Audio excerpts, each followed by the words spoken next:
Hey guys, this is an online workshop on how to make an animatable armature. First off, have a character design you want. I've gone for a very basic stick figure for the moment, just for the sake of this. Normally my characters would be much more detailed, and I have made my character the height I want it to be. That is very important because you're going to use your paper as your reference. So that is my character design, like I said, very basic. The first step I'm going to do is to block out its bones. So during this workshop I'm going to refer to stuff as bones, skin and muscle, and that is just to help you visualise building up your character. So first off I'm going to add the bones. So I'm going to do an upper arm, which I'm just going to add a block. So all I'm going to do, just to show you that, and I'm going to do an upper and lower leg. But I'm only going to do one set of bones for the arms. The reason for that is when we add the hands to it, the wires will act as strengthener. So this is my basic blocking out. So I've done one for the arms. This bit will be reinforced when we add the hands to it. The pelvis is going to be slightly different, but I've blocked it out just to show you. And then I've got an upper and a lower leg. Okay. So first off, we are going to work with the wire. So I have got aluminium wire. It comes in different shapes and sizes. You can also use things like garden wire, chicken coop wire, and if you are at home not able to leave your house, you can even use a coat hanger and stretch it out. So that's what we're going to start with. When I run these workshops, I normally measure out a rough idea of how much wire everyone has. The way I work it out is by length of character design.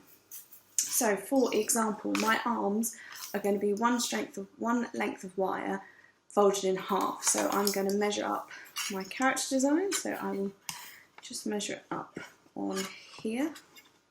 So roughly, this bit of wire runs from the hands along the chest and down, and I'm going to double that up, so I'm going to fold that in half. So quite interesting like this. Aluminium wire is really malleable and easy to fold. The stuff that I am using is slightly different to what we use in the workshop, so it depends on what your preference is. Aluminium wire is malleable, but it does break easier. So I'm just going to measure up that double. Yep, so that will measure up my character. So next I'm going to cut it. Now again, we use tweezers not tweezers. We use pliers in the workshop with cutters. If you're at home, a pair of scissors will do. It will eventually dull them, but for now, it's fine. So I've got that.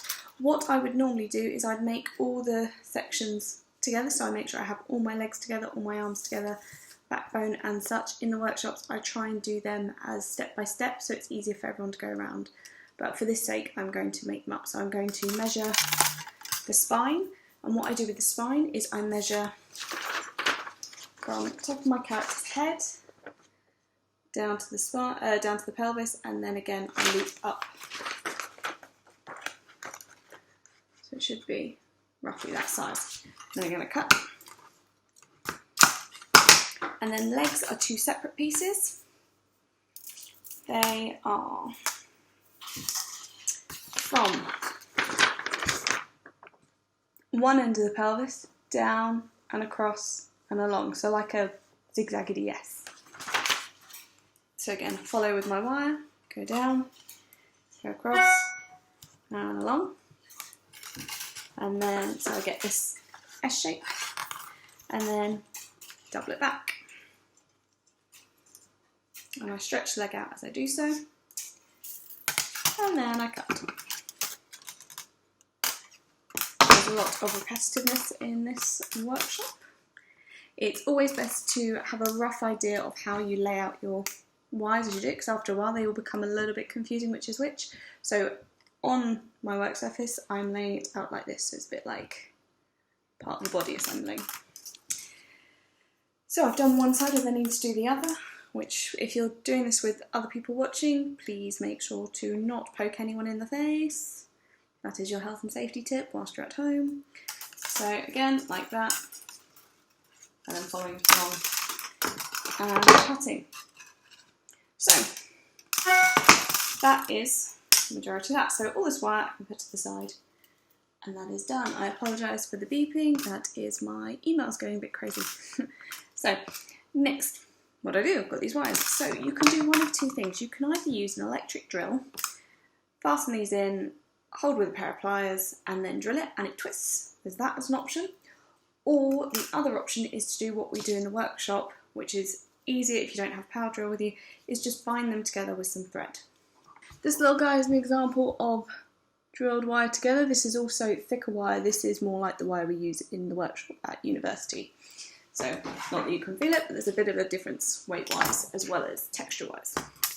So I'm going to bind these all together. Start off with the tip of it. Make sure you've got a loop at the bottom. I'm going to work on my feet first. So I've got the loop at the top. That bit is for tie down. So when you animate, this will be at the base of your foot. And then you can always put a screw in the bottom and then they will stay in place when you animate. So I'm just literally grabbing the end of my wire, end of my thread. This is just normal stitching thread, like 30, 50p and Wilko, something like that. So I'm just making sure that I've got a nice wrap round at the end, and then quite literally just going very loosely round, binding it together so the two bits of wires are together and tight. When I get to the end, I'll do what I did to the other end and just go round and round and round and round and round and round. It gets a little bit of a nodule, you can just about see that. And then I go up the other way. So you end up getting what is effectively a crosshatch. You can then quite easily just cut it off like that with your hand. And you have a leg bound together. So now, what you can do is you can add a little bit of glue to the end. You can use like Yoo-hoo glue or super glue. If you're going to use super glue, just be careful of your fingers. You can even use a bit of PVA if you want, but if you've done it tight enough, it should just hold in place like that. So that's one leg. So I'm going to repeat for the other leg, the arms and spine. Okay, so do that. It is best to work on one body part at a time, so if you're going to start with the legs, go to the second leg, just to make sure you remember to have that little bit of a gap at the top for the tie downs. If you're going to do the arms, that's fine. Arms, you don't need the little loop at the end, you just want them as tight as possible.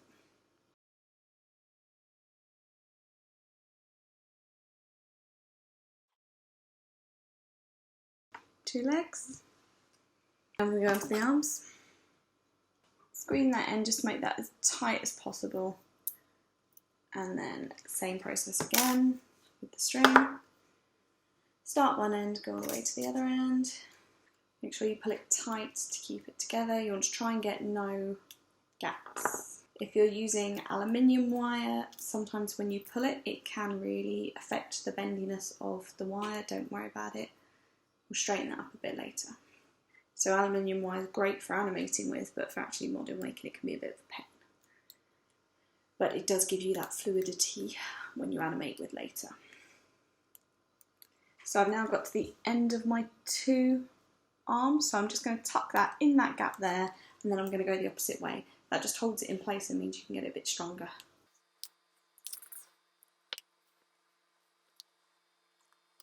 Sometimes if you are twisting it, you can find that half your twist has gone all the way down to the middle of your wire. That's fine, just reinforce it with more thread at the top. Just means you haven't done it tight enough one end. So, but again, you then end up, as you go back to it, you do it again. So you do end up giving it enough reinforcements.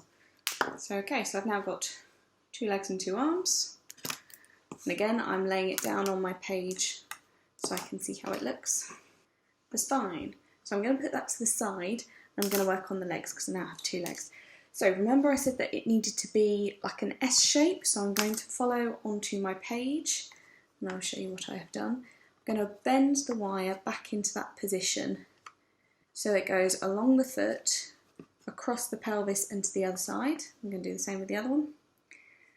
So I end up with essentially this. And then what I'm going to do, I am going to bind these two together. Now don't worry if your pelvis is quite wide, that just means you've got a bit more range when you animate for the legs to move in. That is okay. The reason we are doing this and binding it this way is because it will strengthen that pelvis wire. So where I had a little box shape on there earlier, that is the start of the pelvis bone, if you like. So this one you need to tighten as you go along, and this is a lot more fiddly, as it were. So where you've got that gap in between the legs there, we need to get the wire and the thread rather, and just stick it around there and then twist again and go again through that gap. And it's just a bit of cross hatching just to make sure it's fully in place. So the idea is if this were to break, it's still stable in other areas. So you can see it goes all the way along there. I'm using pink thread. Ideally, I want to try and make it as strong as possible by making sure I can really see this thread along the pelvis. If you're model making from home, which I'm guessing you are if you're watching this video, sometimes it's nice to have like a film on or some music on just to keep you occupied, because this can take a long time. And if you're doing it on your own, you can just sort of lose time, as it were. This is a very long process. This workshop normally is the whole day in university because we have to schedule breaks and there's a lot of you to go around, stuff like that. So don't worry if it's taking you a long time to do this, especially if you're a first time model maker. It is quite fiddly. And I'm just tucking that in that gap we had earlier. So it's slightly the other way. So next I'm going to take the spine that we didn't bind, and what I'm going to do is I'm going to place it with the wire one either side of those legs. Okay, so like that. And I'm going to measure it against my character sheet again. So when I make the spine, the reason why I add a bit for the head is really you only want it about halfway through the head, but you need that extra bit to then wrap around the legs. So I'm going to just do this on the table because it's easier. It's a lot harder to do to show in the air, but I'm only going to do a little bit,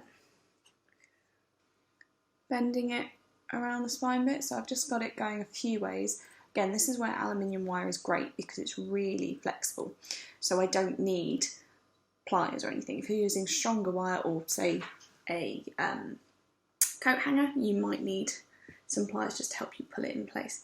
So now if I measure that up against here, that way he's still a little bit taller than intended, but that's okay. So it meant I could have given it a little bit more leeway, but that's okay. And then I've still not tied these together, so in theory I can pull those apart like that. I'm going to put the arms through there. So again, I'm going to place it on my diagram, and I'm going to flatten that so then it fits in place. So ideally it sort of stays in place a little bit.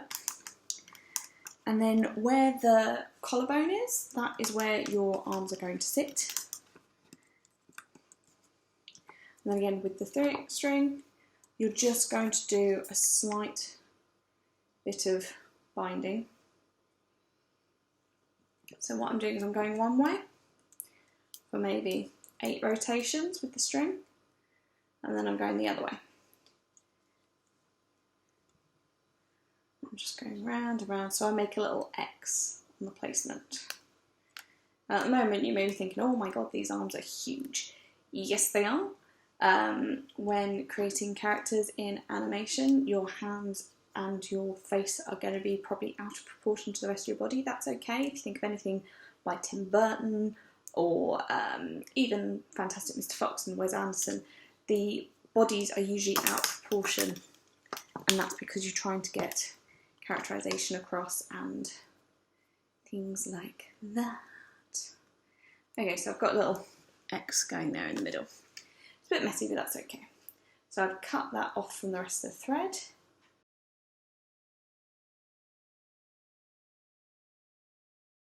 Don't worry if stuff is looking a bit straggly, like I've got threads everywhere. Don't worry about it, it's fine, we'll cut them off later. If they're annoying you, you can do a light snip, but ideally you want them on until we start making the bones, because then that holds it in place. So I've now got that part of my character, yay.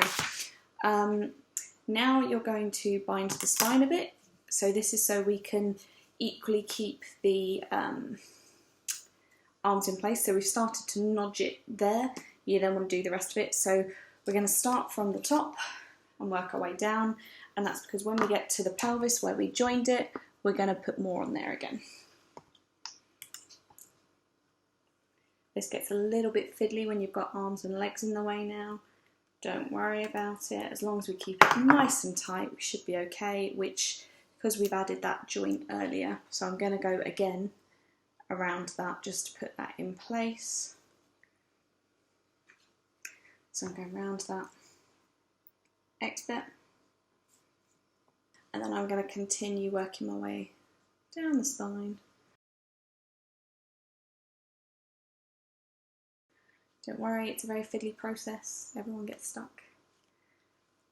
If you have any questions about this workshop, feel free to email me on UCA or contact John to contact me, that's fine. It's not an easy one to do, it's very much easier to do this in front of someone and ask for help if you're stuck or if you're confused. Always feel that you can pause your video just to get the stuff across. Don't worry, it's a really difficult process. Not everyone model makes. In an animation company, you usually have one person who is the model maker, one person who is the animator, or more than one, but you have designated roles. Not everyone is a model maker, not everyone is an animator.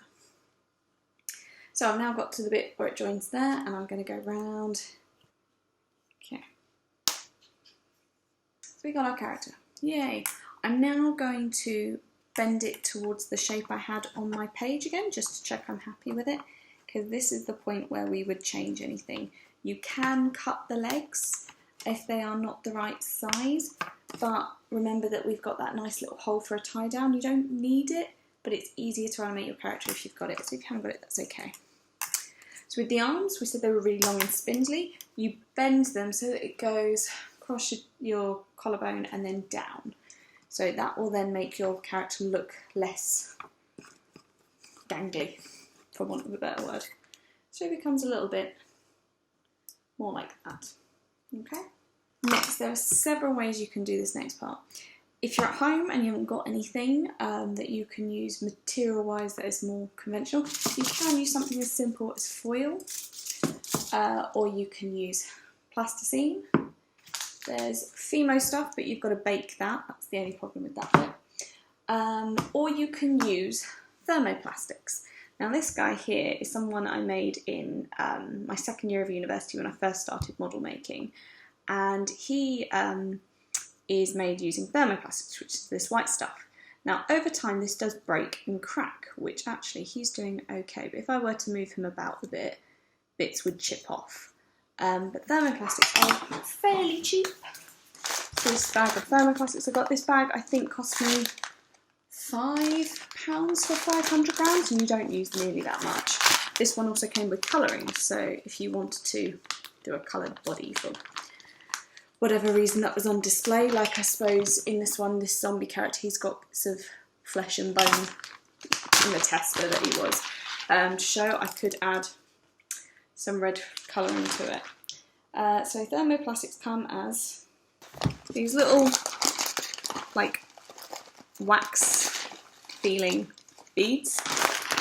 You place them in hot water, usually a saucepan over an oven. Do not use a saucepan you're going to eat from. Have a dedicated model making saucepan. I made that mistake at university and I thought I'll just use one of my regular saucepans, that's fine, one that wasn't broken or anything like that, and you cannot get plastic off afterwards. So pick one that you're allowed, you're willing to let go.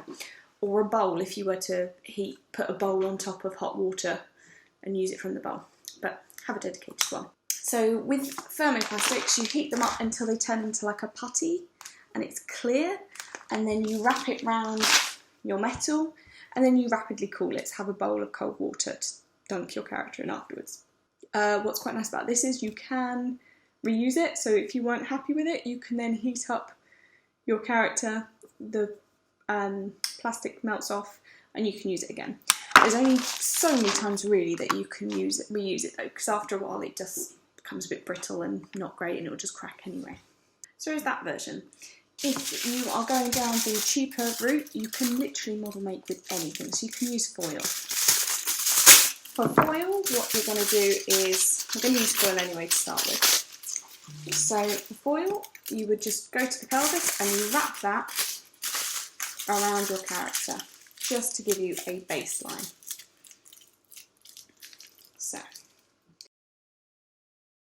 So the idea is this bit you can hold without bending it too far out of shape. So if you were to bend your character and you just held to move that little bit, that has actually broken their spine. So the idea is the pelvis and the top part of your chest are meant to be more stable. So I've then got the second part, and I'm going to do the chest bit. So you literally just wrap it around. What's nice about foil is you can move it about. So in my class I use Milliput, which is a 2-part epoxy putty. You have, depending on your colour, if it's white you have a white and a white one, but if it's the regular one it's like a yellow and a grey. You've got to use equal measures of both, and you mix them until they are one colour. Now the careful bit you've got to be about with it is if it looks like it's marbled, so you've got bits of say grey fleck in yellow, it's not done yet, and it will either never harden or it will take hours, even days to harden. So that's something you've got to really be careful mixing with. Which again is why when you have the workshops it's easier to see by hand. I haven't got Milliput on me. I am going to do it this way. Like I said, if you've got Fimo, I'm not going to use this stuff because I'm using this for a commission, so I can't use it. But this stuff is kind of like plasticine. You can buy, it's essentially modelling clay that you bake in the oven. The only problem I'd say with that is it does go quite heavy. So if you're making, say, a face out of it, which I have done in the past, your head cannot really change its expression unless you make something in it that you can take off, like a mouth or eyebrows. And it is really heavy. So if your rest of your puppet is lightweight, they're going to be very top heavy, so that's something to think about. You can use plasticine. I'm just going to use that to show you how I would use the stuff afterwards. So say like I'm happy with this. I would then use my 2-part putty, my Fimo or my plasticine, and just shape that bit of the body. Now, the only problem with using plasticine is that this will never not be sticky because it's meant to be adaptable. So what you can do with that is you can add talcum powder, and that just sort of gets rid of some of the stickiness. If you don't have talcum powder, but you're a baker and you have flour, use a bit of that. You just want a substance just to take away the sticky texture of it, because that will help in the next step. But if you haven't got any of that, you haven't got plastic, that's fine. You can just really, really cover that bit in foil, and that will do. Make sure that you keep that low and compact, so then you still have the spine to be able to use, because once you start adding onto that bit as well, you're going to start limiting what you can and can't move. Now is the time to start thinking about the gender of your character, if they have a gender. If you're working for a female character, it can be nice to add a little bit of boobage to this part of your character. It just gives you a platform to start adding the foam when you start making that bit. If you start shaping the idea of a front and a back, this helps when you start picking up your character, because at this point your character could have been any way. They were, you know, one side, both sides were the same. So now you can start deciding which side is the front of your character and which side is the back of your character. We're not saying add oodles, just a little bit to say like, okay, this is the back, this is the front, because you're going to start adding a lot of padding to it soon anyway. So this is my character. Lovely jubbly. Next we're going to add bones. So bones, as you remember, so we've got that bit and that bit. Now we're going to add the bones. Now, I prefer to do this. I used to do it this way, which creates quite a heavy character. Oh, these are tie downs, by the way, which is what I was talking about earlier. This way was really heavy because it's plastic just getting further and further onto your wire, and the more weight you put on your wire, the weaker they become. So I used to do it that way. And now I'll do it this way with foam. So this is foam board. You can get it in the studio. You can get it in the UCS store and all that. You can buy it off Amazon. You can buy it off eBay. It's easy enough to come by. It does come in different thicknesses. Now this is a bit thinner than ideally I'd want. But I've used thinner before, and that's been quite difficult. The idea is the thicker it is, the more you can carve down. So once you've cut out your blocks, you then carve it down with your blade to make it more circular. And yeah, at the moment I'm just using scissors because this is really thin foam board. So if I go too far with it, I might go through the side. So literally I'm just cutting these off like so. So the idea is, I've already done this. The idea is you have roughly worked out the size of your bones on your sheet. You then grab your character and you put your character on your foam board. And you start to measure out. Let's do a leg. Leg will be easier, I think. So I'm kind of deciding that this is the size of my leg. How do they do it on Blue Peter? That's difficult.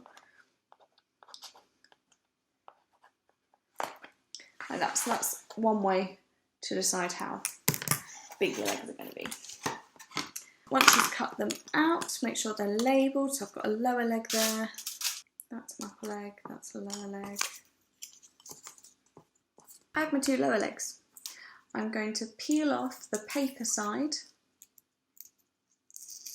so I can get to the foam underneath. The thicker your foam, the easier this will be. And then I can place it on my character, and then where their leg is, I indent with the wire where it's going to be. So I just push down on it. Found my other leg. So I'm going to, for example, push down on here. And there's a bit of an indent. It's hard to see. About there, you can see it says a bit of an indent. So I do that on both sides. And then the idea is when you put them together, they should line up. Again, this is easier if you've got thicker foam. What I would advise doing is with your scalpel, slightly scissoring a bit so then this becomes more of an indent, but not so much that it goes through to the other side. So there's that as an option. And then the idea is you do that for 1, 2, 3, 4, 5, 6. So that would be 12 pieces, 6 that's needed. And you need to label it all. So if you don't have foam board, which I appreciate, if you're at home and you cannot leave the house, you probably haven't got any, and you probably can't order it through Amazon at the moment, or eBay. So the other option is foil, like we did before, and you just foil the arms, and you've just got to make sure it's very compact, and you slowly build up on it. For the arms, I'm making sure there is a set, so you've got the joint bit to move, so you can bend it like that. And I'm just keeping it really nice and compact. Because we're going to build up on this, so it doesn't matter. You want it tighter than normal because it's literally just a bone, so if I bend it, it's not quite as obvious that I've bent it in that place. So again, making sure I've got room for that joint bend of the arm. So if you're not quite pleased with how it looks, always make sure it's compact. So the idea is it can't really move. So for example, one side is thicker than the other for this. So I'm going to add more to this. So I've just added a bit more to that one. Again, making sure it's nice and compact. Ideally, you want, if it is going to be slightly bigger, you want it to be thicker bicep at the top. But for this, that's okay. So again, you want one for the middle, then you're not going to bend the spine and your character looks broken. So again, I'm just folding. I start off by just folding it around, and then I start to really push the material into each other, so then it becomes tighter. And this is just essentially strengthening the wire, but equally keeping it together. If I was doing the foam board technique and I was building up there, I'd still put a bit of foil in the middle, just so then it doesn't look quite so weird when you bend it. You can do foam board for that bit as well, that is optional. So now for the legs, do exactly the same.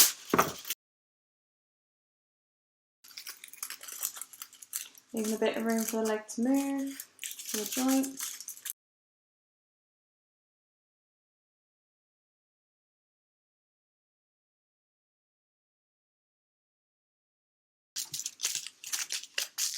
Okay, when it comes to the legs, you want to make sure that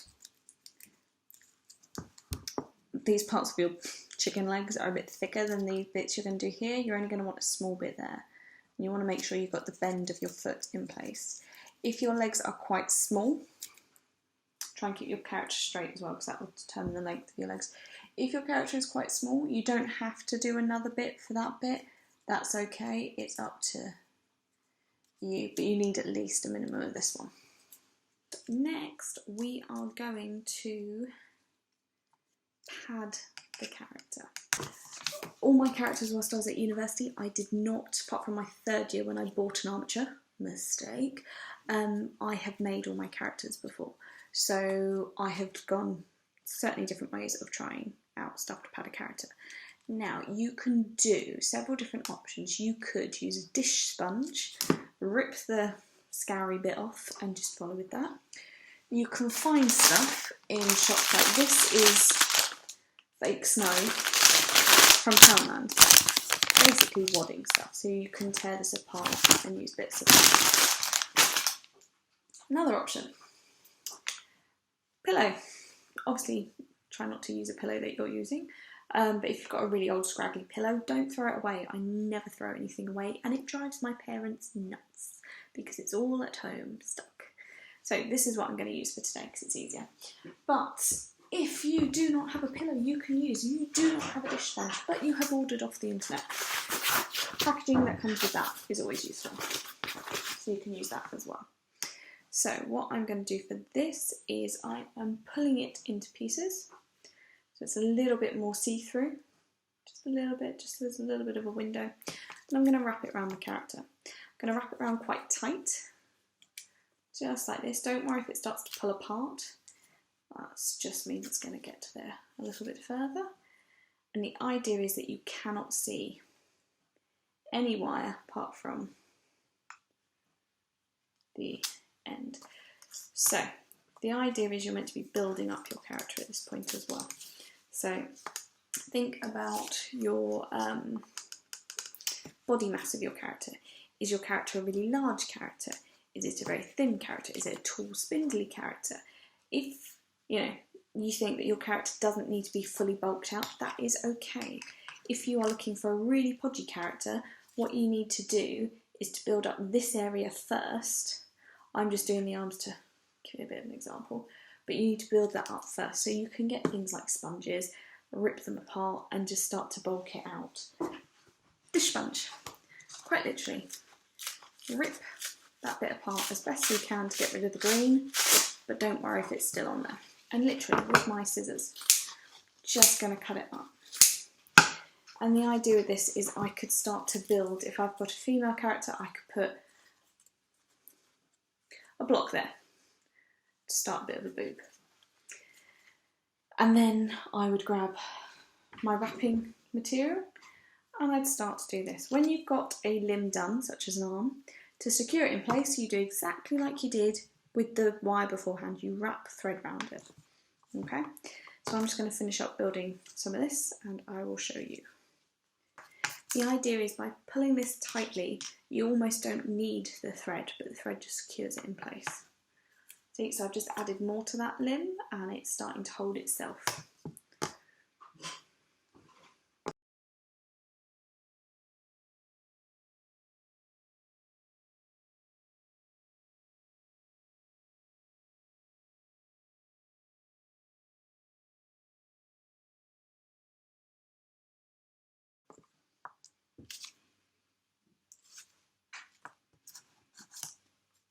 Okay, so I'm roughly happy with this sort of thing that's going on. Next I'm going to start adding some more thread to it. So now, like I said before, I'm going to just wrap around it. So I've put my thumb over the end and just working round. I'm doing this fairly tightly at the bottom, but then I'm going to slowly loosen this up as we go along just to keep it in a sort of placement. So I'm going to end up with bubbles, as it were, like a cloud. There are two ways around this. I can either, because it needs to be quite tight to keep it in place, but it could be that as I have started to do this, I think actually this needs to be bulkier in a different area. I can add more to it once I have done this and build it back up. Or when I create clothing for this character, I can just make sure that it covers that.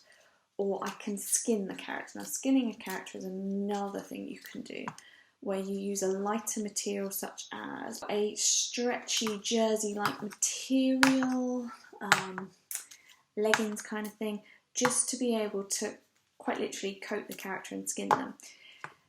That works if your character is going to have, say, short sleeves. You want to be able to have a skin-coloured material covering your character. So I've sort of got this thing going on. So again, need to refer back to my image, shape him so that he fits that kind of design. And I like his arms, but I think this bit could do a bit more padding. So I'm going to add some more to the top.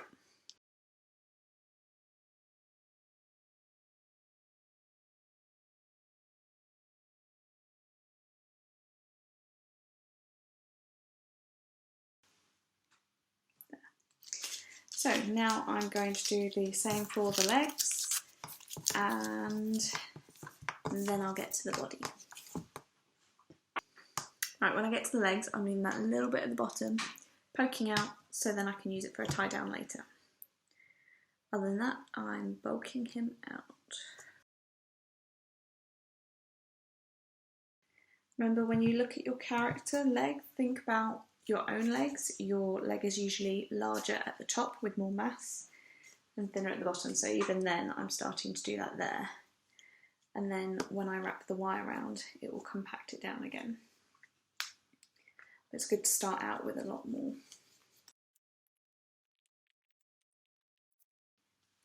So you can see there.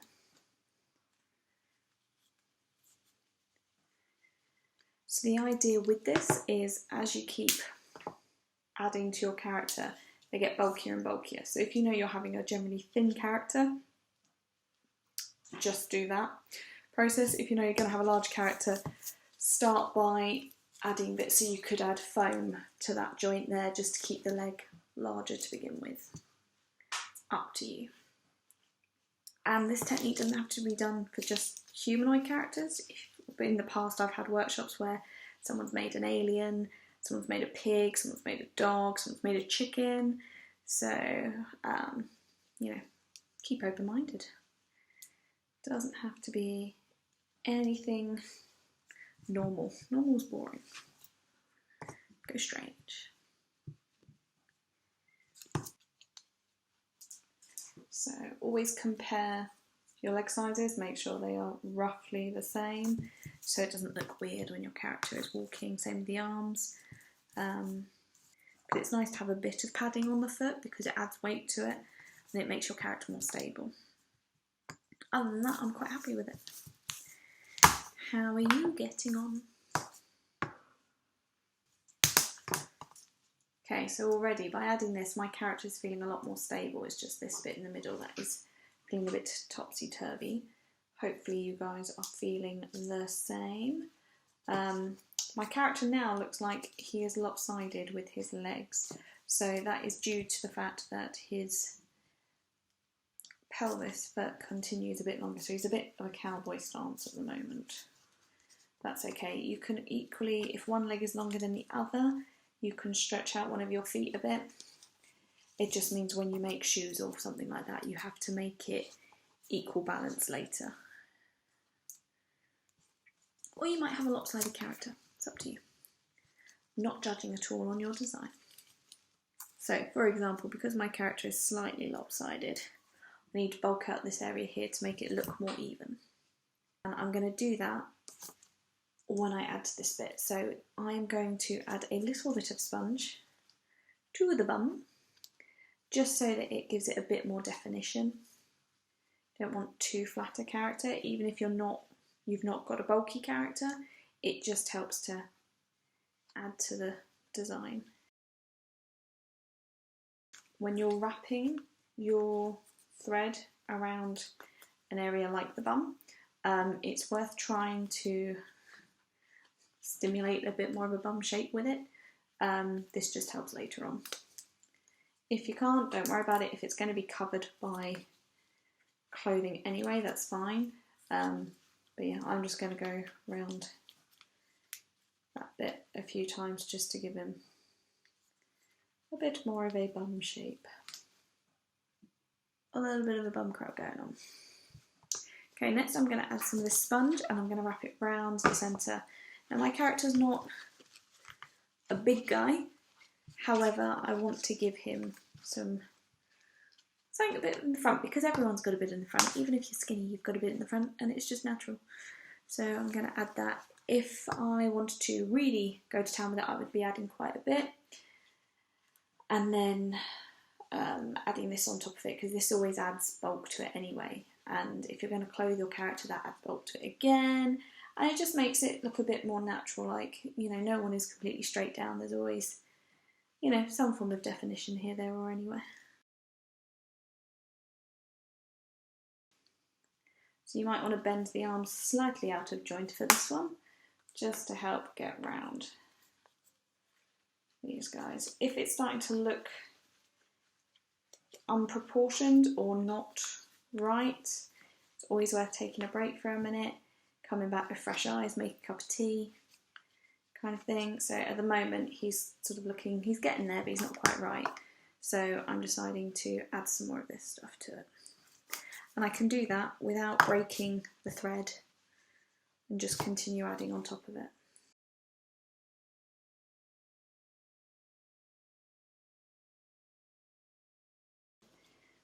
So I think I'm about done with this guy. So all I'm going to do is just wrap the thread around the stronger parts of the joints. So I'm just wrapping it around the top part of the legs again, but loosely, not too tight, just to help wind it around so that if it does break in one place, it's got other places to help keep it together.